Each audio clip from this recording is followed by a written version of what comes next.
दिल्ली में हुए कथित तौर पर आबकारी घोटाले को लेकर सीबीआई की गिरफ्त में आए मनीष सिसोदिया की आज जमानत नहीं हो सकी।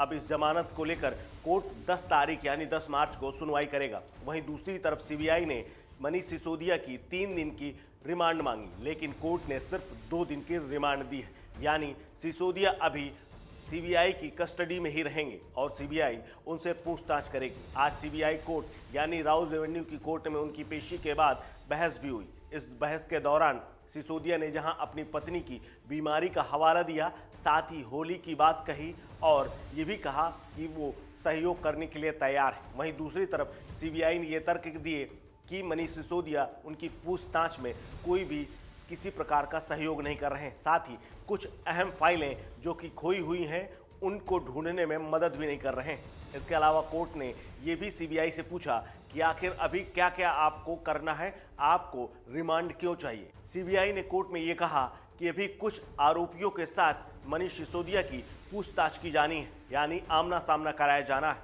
और इसी के तहत अभी कस्टडी जरूरी है, जिसके आधार पर वहां पर सीबीआई ने 3 दिन की रिमांड मांगी, लेकिन कोर्ट ने इसे ठुकराते हुए सिर्फ 2 दिन की रिमांड दी है। वहीं दूसरी तरफ सिसोदिया ने अपनी जमानत याचिका भी दाखिल की। इस जमानत याचिका पर कोर्ट ने सुनवाई करने की बजाय 10 तारीख लगा दी, यानी अब 10 मार्च को इस पर सुनवाई होगी। इस बीच तमाम उपापोह की स्थिति रही और वहीं बीजेपी ने भी और तमाम आरोप लगाए, जबकि आम आदमी पार्टी ने सीबीआई पर यह कहा कि सीबीआई के जितने भी आरोप हैं वो गलत हैं और वो मनगढ़ंत हैं और सिर्फ आम आदमी पार्टी को आने वाले चुनावों में रोकने के लिए ये पूरा षड्यंत्र किया गया है।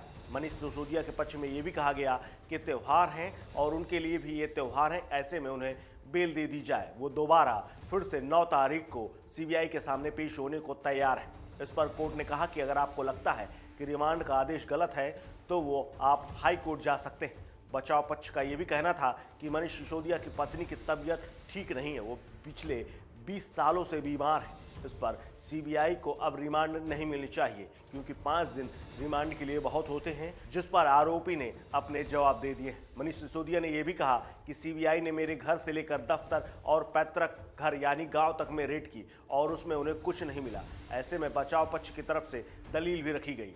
वहीं मनीष सिसोदिया की तरफ से यह भी कहा गया कि सिर्फ असहयोग की बात कहकर उनकी बेल पर सुनवाई या बेल न देने का कोई आधार नहीं है, क्योंकि सीबीआई इस मामले में लगातार कह रही थी कि मनीष सिसोदिया उनके पूछे गए सवालों को जवाब नहीं दे रहे हैं।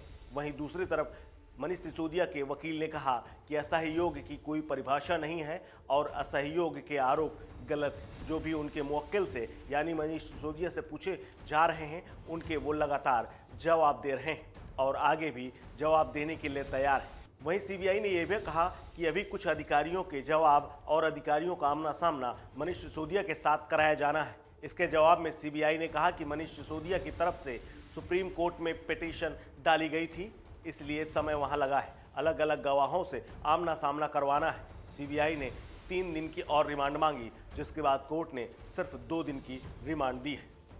इस खबर में फिलहाल इतना ही। अपडेट्स के लिए बने रहिए वन इंडिया हिंदी के साथ। नमस्कार।